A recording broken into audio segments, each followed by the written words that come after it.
Jilly, one of Britain's biggest modelling stars of the 1970s and 80s, has revealed she was on a flight when she spotted the reformed wild man of rock crafting his own knitwear. Since then she has fallen in love with knitting and shows off her creations on her Instagram account. But she describes it as her guilty pleasure, because it may not be too good for her glamorous image. Jilly, 69, revealed, "I always had a bit of a hankering to do it, but it has that granny image, which can be off-putting. But I can recall sitting next to Ronnie Wood on a flight and seeing him knitting, and I thought, if it's rock and roll enough for Rolling Stone, then it's rock and roll enough for me. I used to be a real globetrotter, living in the fast lane, meeting wonderful people. So this is a bit different from that. It isn't quite as glamorous. My husband doesn't think it is the most exciting project I've ever done, he is a bit underwhelmed, but I love it. It isn't really good for the image, is it? But it is my guilty pleasure." Born in Queensland, Australia, Jilly's family moved to Surrey when she was 8 years old. She was discovered as a model at 16 before becoming one of the first Page 3 girls. Her modeling career saw her shooting campaigns in the grand cities of Europe, and traveling to the Caribbean to be photographed in high-end swimwear. Life was so hectic she famously once had to phone hotel reception to find out what country she was in. But the self-proclaimed glamorous Gran believes her new hobby has helped her gain a sense of peace in an otherwise busy world.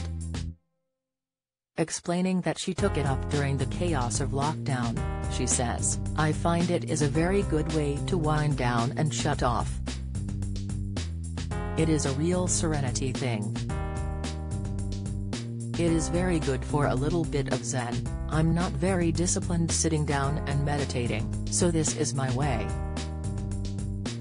In 1978, Jilly formed a girl group with fellow glamour model Nina Carter called Blonde on Blonde. Having always had a passion for drama, she then went on to do a lot of theatre and television. Jilly's career then moved on to The Page, penning Double Exposure in 1994 about the dark side of the modeling world, and Playing for Love in 1997. She has certainly kept busy. Jilly adds, "I suppose I've never had time for hobbies in the past, but I'm knocking on in the years a bit and I do feel the need for something else. During lockdown I had cooked myself into a frenzy. I was experimenting in my greenhouse and I was goggle-eyed from watching the box non-stop. I was just about sick of it all and looking for something else to fill my time with. I had learned the basics of knitting with my mum when I was 9 or 10 and I knew how to cast on with my thumb.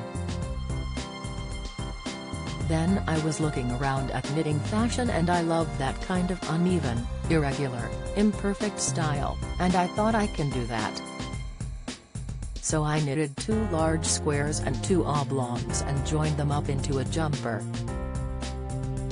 They were quite irregular, that would be an understatement." Now entering her 70th year, Jilly still looks fabulous in everything she wears, so a few dropped stitches and an uneven hem or two can go unnoticed. So what are her secrets to keeping herself looking so youthful? I guess first of all, don't give up. Every day I look in the mirror and find more daily dilapidations, but you just have to keep on going. All I can say is what everybody says, SPF, SPF, SPF.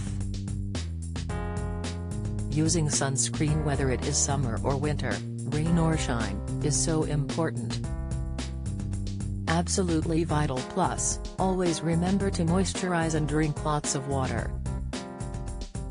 I don't go for big expensive brands, there's no need, it is all pretty much high street stuff, which is inexpensive. Jilly's greatest passion now is her family.